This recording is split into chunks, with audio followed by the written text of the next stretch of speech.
The sky over the high mesa held a color that felt like an old bruise. No edge of light, no mercy. Just a flat sheet of winter pressing down on stone and cedar. Sleet came soft and steady, a gray hiss over everything, slicking the bark and turning the path from the spring into a ribbon of mud and ice. I had been hauling split cedar from the lean-to since noon, keeping the stove fed, keeping my hands moving. A man alone in winter learns to measure the day in small victories. Wood stacked true, coals banked right, boots that do not leak. My name is Cole Harper. There is not much else worth saying at the start. I once wore a uniform, the blue kind that made strangers nod and women look away. I learned to track sign until the ground spoke like a quiet teacher, and I learned enough about blood to know it never washes out no matter how clean the water. After the last march and the last scream, I came south into the rock country and built a small cabin where a wash bends around a stand of chokecherry. I do not go to town more than I must. I speak even less. Quiet is not kindness, but at least it does not lie. By mid-afternoon, the sleet thickened half snow, now the kind that buries tracks and steals sound. The ridge went pale, and the canyon beyond drew a white breath. I was stacking the last of the cedar when I felt it first. Not a noise exactly, more a shiver in the air the way a deer will lift its head because something has changed. I set the wood down and listened. Wind and hiss and the low creak of the lean-to. Then a soft wrong rhythm, not hoof, not paw. A human step too light and unsteady to be any man I knew. I reached for the old rifle on the peg and held it loose, more habit than threat. Men have come here before with hunger in their eyes and polite words on their tongues. Sometimes the hunger wins. I try not to be the cause of anything final, but I do not bend easy. The figure came out of the cedars like a ghost that had forgotten how to haunt. A woman, thin, younger than me by a decade, maybe more. Her hair hung in wet black strands braided once and unraveling, and her feet were bare and red as raw meat where the sleet had kissed them. The dress she wore had once been careful beadwork at the collar clean lines along the side seam, but now it was torn at the hem and stiff with frozen mud. No pack, no shawl, no boots. Winter clung to her like a second skin. She saw the cabin, saw me, and did not startle. That surprised me. Most do. She kept moving one staggering step and then another until the yard swallowed her and the porch posts stood between us like thin trees. Only then did her legs fold. She did not fall hard. She bowed almost and pressed her hands flat to the frozen boards as if asking the wood to take her weight for a moment longer. I did not speak. Words are promises when the world is this cold. I looked past her to the dark between the cedars, to the ridgeline, to the washed-out trail. No shadow moved. No breath puffed in hidden places. Just sleet and silence and the ache in my hands. She lifted her head enough to find my eyes. There was no pleading there. That was the second surprise. What I saw looked like hunger crossed with a stubborn kind of dignity, the sort that keeps a person upright long past reason. Her lips moved dry and slow. No sound came. She touched her throat with two fingers and winced, then let her hand fall. I set the rifle against the wall, not out of reach, but not in my palm either. I stepped forward careful like a man approaching a sullen mule. Her breath came in small, broken pieces. I could see where frost had kissed the soft places inside her nose. I could see where the cold had taken the color from her toes and chased it up into her calves. "Can you stand?" I said, though I kept the sentence plain and flat so it would not spook. She made a motion that wanted to be a nod, then tried to push herself up. Her arms shook. She got halfway and then swayed. I took her elbow with two fingers, the way you steady a lantern you did not light. She did not pull away. We made it as far as the threshold, and then I bent and lifted the rest of her like a bundle of kindling. I am not a big man, but she felt light in the wrong way, all bone and grit and the last threads of will. Inside the stove had a glow a man could be proud of. Heat gathered in the room like a faithful hound. I set her on the wool rug near the hearth and pulled the old quilt from the peg, draping it over her shoulders and legs. Steam rose off her hair and shoulders at once. The smell of wet wool and cedar smoke filled the small space, clean and honest. I took a metal basin from the shelf and set it by the stove, ladled warm water into it, then slid it close to her feet. "Keep them above the boards," I said. The words felt sharp and clumsy in my mouth after a day of silence. Do not let the skin touch the floor until the fire has reminded it what heat is. She tried to lower her feet into the basin and hissed at the first touch. I steadied the edge and said, slow a little at a time, or you will hurt yourself twice. She did as told, inch by inch, breath by breath, until a color not quite healthy returned to the edges of her toes. I brought her a tin mug with water and a pinch of salt and a spoon of syrup I keep for winter cough. She held it two-handed and drank like the mug might decide to leave. When she could swallow without flinching, she spoke. The voice came rough and low, a scrape of dry stone. She said her name was Talia. There was more she could have said, the way a person could set their whole life out on a table in a line of facts, but she did not. I did not ask. A name is enough in the first hour. I set another log on the coals and watched the flames stitch themselves higher. Outside, the sleet grew bolder, tapping the shutters with thin fingers. I looked at her hands, calloused, not soft hands. I looked at the beadwork along the torn collar of her dress. Careful work. Someone had loved the making. I looked at the raw line along her right ankle, where something had cut deep recently. Not a blade. More like a rope burned when pulled too fast. She saw where my eyes settled and said only this, not looking up from the steam thrown out. I did not ask by whom. The cold makes men cruel and makes women carry that cruelty like it was theirs. I know enough to leave quiet where quiet belongs. We ate beans warmed with tallow and onion. I gave her the spoon and a thick heel of bread I had baked 2 days back. She ate slow as if the food might punish her for hurry.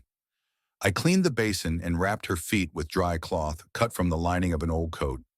When I tied the last strip, she flinched and set her jaw hard enough to speak pain without a sound. It made me nod, though I did not mean to. Stubborn lives are the ones that last. Night folded around the cabin. The wind did not rise, which is sometimes worse. Noise can be a companion. Silence leaves a man alone with what he already knows. I laid a spare blanket on the narrow cot across from the stove and set a folded shirt for a pillow. I told her it was for her. She did not argue. She eased herself onto the cot and lay on her side facing the fire.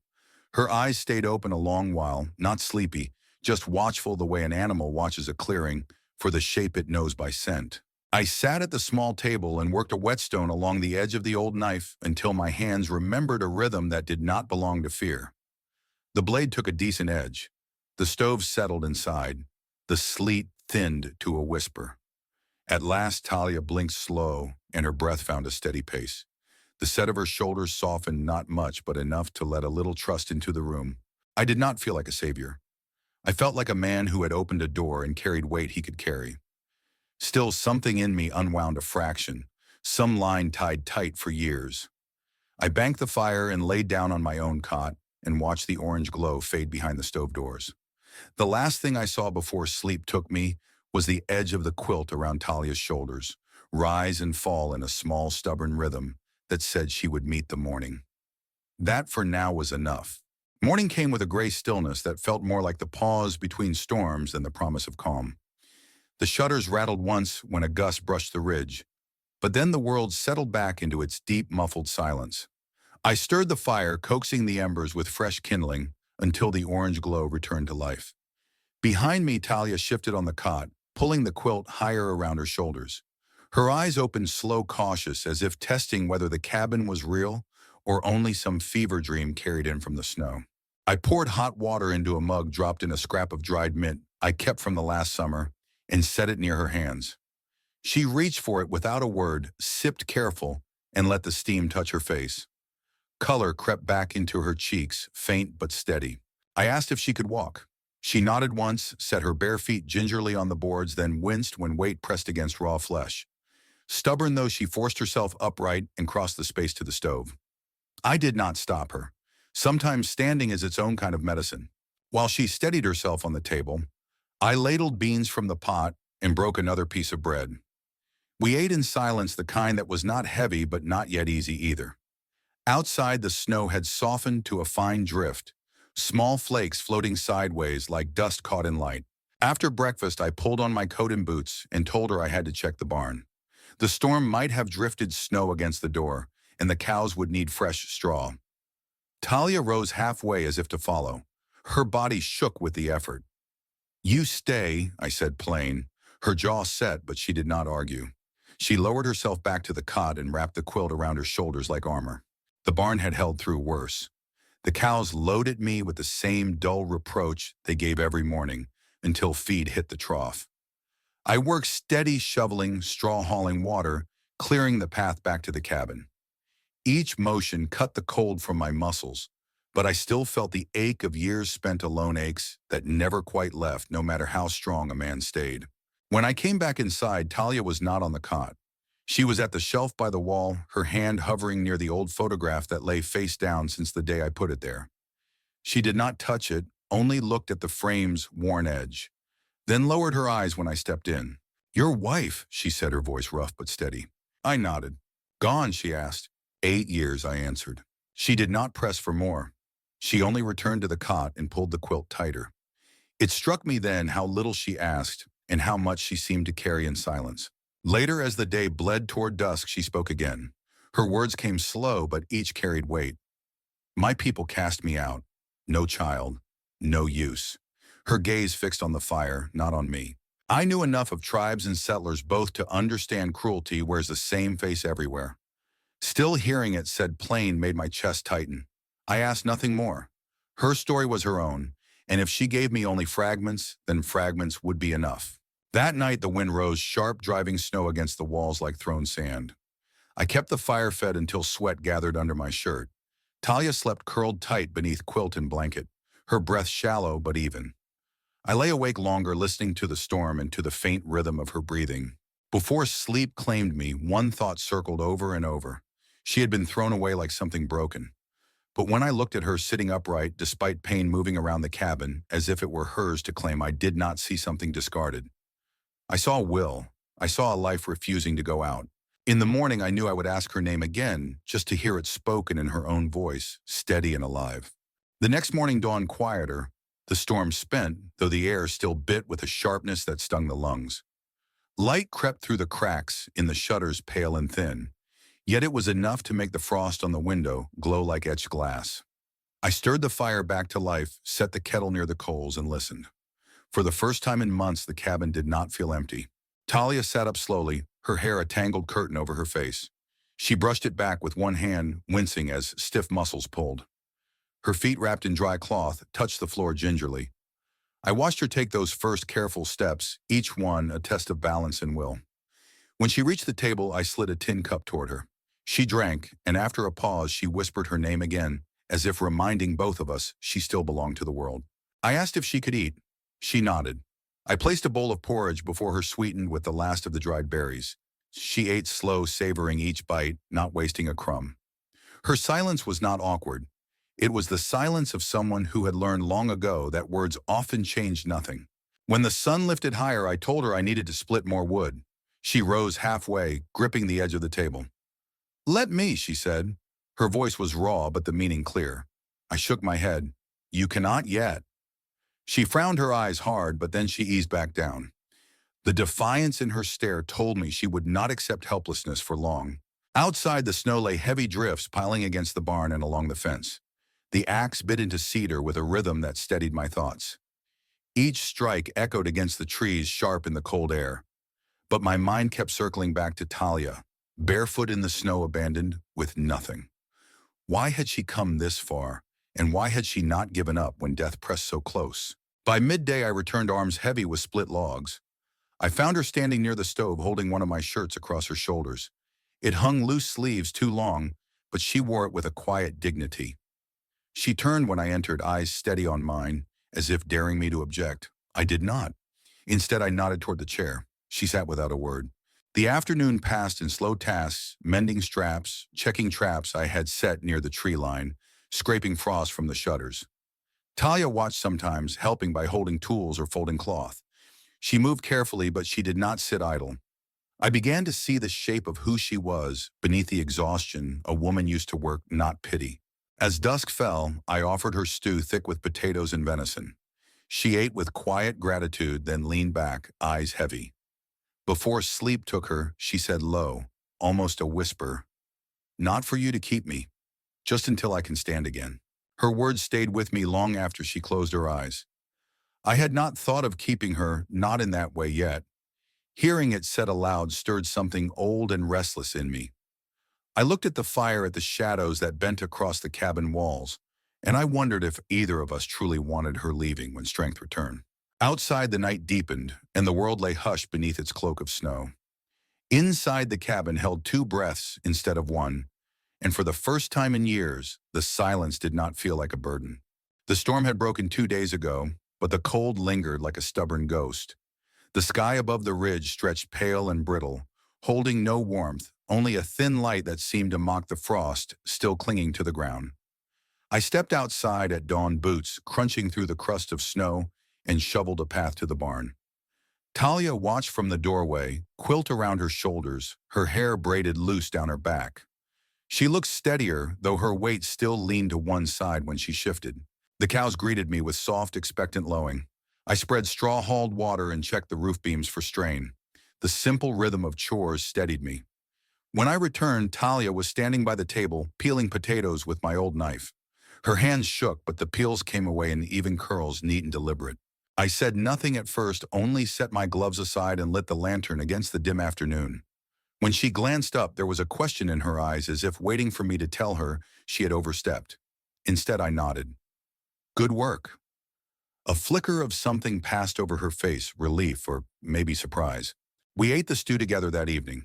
The silence between us had softened. It was not the silence of strangers anymore, but of two people learning each other's rhythms. Halfway through the meal, I asked, "Where were you walking to that night?" She set the spoon down, stared into the fire, and answered, "Nowhere." "I just walked." I frowned, "Into the snow with no boots." She lifted her gaze, dark and steady. "I was not meant to live." The words settled heavy in the room. I did not press her. I only cleared the bowls, set them in the basin, and kept my back to her while I thought of what cruelty it must take to cast someone out that way. Later, as I sat sharpening my knife, she spoke again. It was not me. Her voice was stronger, though quiet. He was old. The chief. I was his wife, chosen for ceremony, for show. When no children came, they said it was my fault. She paused, then added, "But I know it was not." Her eyes were fierce when she said it, not begging, not asking for me to believe her, only stating truth she had carried alone. I nodded once, slow, letting the weight of her words settle. That night when she lay on the cot, she whispered into the dark, "You are alone too." It was not a question, only a fact. I answered, 8 years. She did not ask more. I did not tell her more. Still, the silence after that felt less like emptiness and more like recognition. Outside, the wind sang against the shutters. Inside, for the first time, I felt the cabin hold more than survival. It held witness. Two lives, scarred and stubborn, sharing the same fire. Days folded into each other, each marked by the same rhythm of chores and quiet meals. Yet something shifted with each sunrise, small, as the thawing of icicles, slow but certain. Talia no longer clung to the cot. She moved around the cabin with steadier steps, her limp still visible, but no longer halting her. She fetched kindling, stirred pots, even swept the boards with a bundle of sage I had tied months before. One afternoon, I carried lumber from the loft above the barn. Rough planks warped at the edges, but strong enough. I laid them by the cabin wall, marking space for an addition I had thought about building for years but never started. Talia stood on the porch, quilt draped around her shoulders. When she saw what I was doing, she said, "You meant it." I paused with the hammer in my hand. "Meant what?" "About building something," she replied. "I don't say things I don't mean," I answered. She came down from the porch, her steps slow but certain, and stood beside me. "Then let me help." Her hands were not strong yet, but they were willing. I showed her how to hold a board steady, how to keep the nails flush. She learned quick, jaw tight against the pain in her legs, refusing to rest. By dusk, we had framed half a wall. She sat by the fire, laid her hair damp from washing her braid, cut shorter now. She looked cleaner, lighter, as if she had left something behind with those black strands. After supper, I set a wool coat beside her, patched at the shoulders, but still warm. "Who's she?" asked. "My wife's," I said quietly. "She'd want it used." Talia touched the fabric with careful hands, then put it on. The sleeve swallowed her wrist, but it fit in a way that seemed right. She did not thank me with words, only with a steady nod, her eyes meeting mine without flinching. The next morning, I found her outside near the traps. The coat hung heavy on her frame, but her steps carried more weight than before. She crouched to check a snare, her movements sure. When she stood, she saw me watching and said, "I'm not leaving." The words came plain without ceremony. I knotted my throat tight with something I hadn't felt in years. "Good," I said. That night we shared the bed for the first time. Not out of haste, not out of hunger, but because the silence between us had grown warm enough to hold. She curled against me, her breath steady on my chest. No promises were spoken, no vows asked, only the quiet truth of two people who had stopped running from their ghosts. Outside, the snow still lay heavy, but inside the cabin, something new had begun to take root. Not survival, not pity, choice. The thaw came slow creeping into the valley with soft drips from the eaves and the distant rush of water breaking loose beneath the ice. Each day the light lingered a little longer and the pines shook off their burden with sudden showers of snow. In that slow turning of the season, the cabin no longer felt like a shelter for one man's grief. It began to feel like a place for two lives to take root. Talia's belly had started to change. Not much at first, only a faint rounding that made her shift the way she bent or carried a pail. She said little about it, but I noticed her hand drift there when she thought I wasn't looking. When I did notice, I said nothing, only split more. Wood hauled heavier loads, made sure her chair by the stove was always warm. She had taken to sewing in the evenings, scraps of cloth pieced together with quiet patience. She never said what it was for, but I knew. The sight of her bent over her stitching filled the cabin with a stillness that was not emptiness, but presence. One morning she asked, "Will you tell my mother?" The question came sudden while she was peeling potatoes, her knife steady. I set down the feed sack I had been mending. "Tell her what?" "That I live, that I did not die in the snow." I studied her face. She was not asking out of weakness, but out of a deep need for truth to be carried back to the ones who had not spoken for her when she was cast out. I nodded once. "When the thaw opens the trail, we'll leave word at the post." A flicker of relief crossed her features, not tears, only release. Later that week, I gave her my mother's pouch. Inside was a plain silver ring and a small wooden carving of a pine tree. She turned them in her hands, her fingers tracing the worn edges. She looked at me steady and said, "I have already chosen you." I answered, and I you. From then on, the work of our days carried a different weight. The walls of the new room smelled of fresh pine. The floorboards creaked with promise, and Talia's laughter, rare but real, began to fill the space like sunlight, breaking through clouds. Spring had not yet fully claimed the land, but in the quiet glow of the fire, with her hand resting in mine, and the child moving beneath her skin, I knew the season had already turned inside us. Spring settled sure and steady, though the night still carried a bite. The ridges dripped with meltwater, small streams cutting paths through the thaw, singing the land back to life. Birds returned in cautious pairs, their calls sharp in the clean air. Each sign whispered the same truth the long cold had passed. Inside the cabin, life took on a rhythm that was no longer survival, but something richer. Talia moved slower now, her belly rounded with quiet promise. She did not complain, only paced herself, one hand often resting at her middle, as if she held the future steady. She kept sewing in the evenings, her stitches neat in strong cloth squares, turning into something whole. The room we had built together stood ready. Its timbers smelled of fresh-cut pine. Its shelf held the wooden carving I had given her, and its floor bore the marks of her steps as she claimed it in her own way. She lingered there often, not speaking, just standing as if the walls themselves spoke back, reminding her that she was no longer cast aside. One afternoon, while I hauled water, she left a letter in the hollow stump by the trail. Simple words written with a steady hand, meant for her mother. "I live. I am safe. I am not alone." When we returned days later, the letter was gone, and in its place lay a strip of woven cloth dyed deep red. Talia held it close, whispering she knows. For the first time since she came, her face opened with unguarded relief. Nights grew softer. We lay side by side, her breath even against my chest, the fire painting gold across her features. Sometimes she spoke of the child she had lost long ago, not in grief, but as a way of setting truth into the air. Sometimes I spoke of Sarah and the boy words I had locked away until her presence gave them a place to rest. When she asked me once, "Will you marry me?" It was not ceremony but certainty. I said yes, plain and true. No vows needed no audience. Only two scarred lives choosing each other and the child between us that would never belong to anyone but us. The land greened. The cows grazed fat and content in the west pasture. Hens clucked loud in the yard. The cabin once built for solitude now echoed with quiet laughter, with the scrape of chairs pulled close with the rhythm of two voices planning tomorrow. Talia stayed. I stayed. The child would be born in the room we built with our own hands in a house where no one would ever again be cast out for failing to meet someone else's measure. In that truth lay everything. We had survived the cold. We had chosen life.